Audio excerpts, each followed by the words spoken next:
So he had to go through Samaria, a shortcut. Now y'all know who was in Samaria. Read.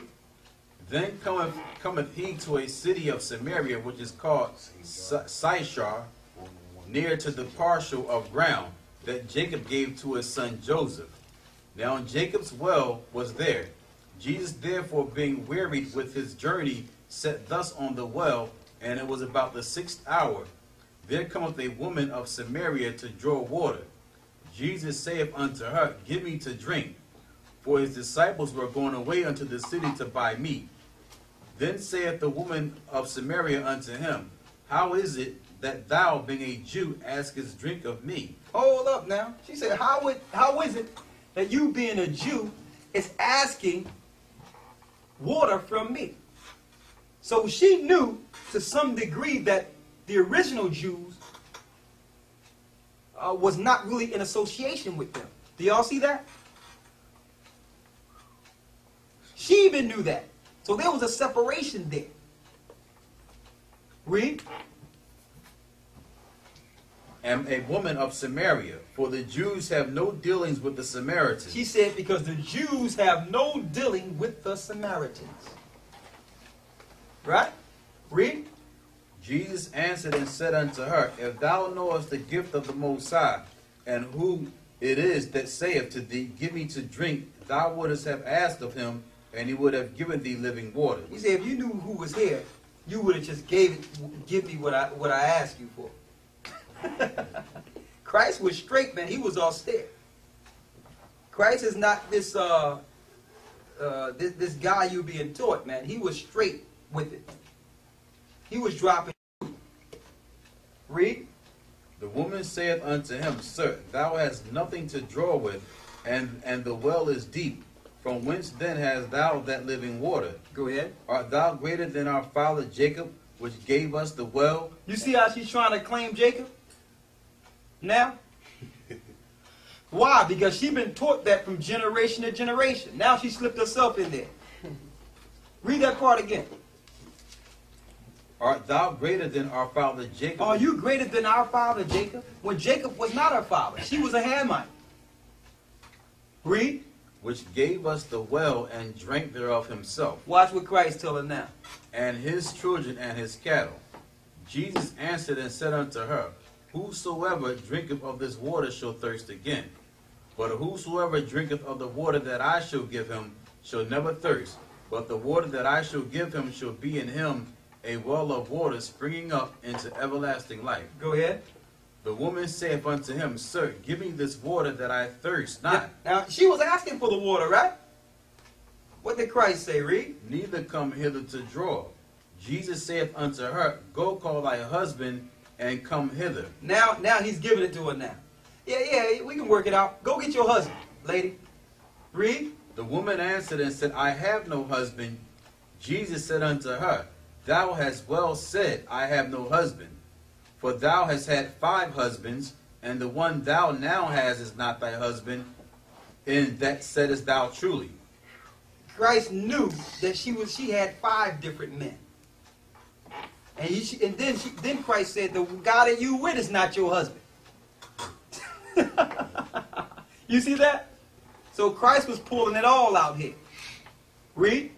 The woman said unto him, Sir. And that also proves something. That proves something key there. That's a scripture that proves that sex do consummate marriage. So just because you're sleeping around and you didn't walk down the aisle doesn't mean you're not looked at as a wife of these different men you're sleeping with. Okay? She had 5 different husbands. Okay? You just can't sleep around and think that you're not being looked at as husband and wife. Because sex consummates marriage. He's like, listen, you got 5 husbands, and the guy you with, he's not your husband. You just dealing with all these guys. Okay, and we can relate that till today. How a woman might think, well, I just got friends. Not knowing that her spirit is attached to all these different men. Read. The woman saith unto him, Sir, I perceive that thou art a prophet. I perceive that you are a prophet. She knew that he was dealing with something great at that point because Christ pulled a whole card. Read. Our fathers worshipped in this mountain. Now she's going back to her fathers again. Our fathers. She's including herself. Read. Our fathers worshipped in this mountain, and ye say that in Jerusalem is a place where men ought to worship. Go ahead. Jesus saith unto her, Woman, believe me, the hour cometh when ye shall neither in this mountain nor yet at Jerusalem worship the Father. Hold up. Read that again. Jesus saith unto her, Woman, believe me. You understand when Christ said, believe me? This stands. He said, woman, listen. Believe me. Read. The hour cometh when ye shall neither in this mountain. The hour going to come, woman, where this mountain that you standing in, this land, read.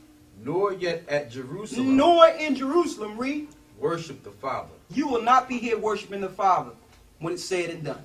That's what Christ told this woman. Read. Ye worship, ye know not what. We know what we worship. Christ said, you don't have no idea what you're worshiping, woman. We know what we're worshiping. Why did he say that? She wasn't from the family of the people in the land. She had no idea that her family was taught that by the priests in 2 Kings, the 17th chapter. He said, you have no idea what you're worshiping. We know what we're worshiping. Read. For salvation is of the Jews. Because the salvation that you think belonged to you belonged to a different people. Salvation is dominion and rulership. See, the churches have twisted what salvation is. Salvation means to be saved. No, it does not. Salvation means dominion and rulership. How do you know that? In Romans the 11th chapter, it says that through Israel's fall, salvation came to the Gentiles to provoke Israel to jealousy. So because Israel fell, the whole earth got rich. Salvation is dominion. But they confuse people by saying salvation means to be saved. Two separate, totally separate situations there. And if Christ said it, it stands. You can't twist that around.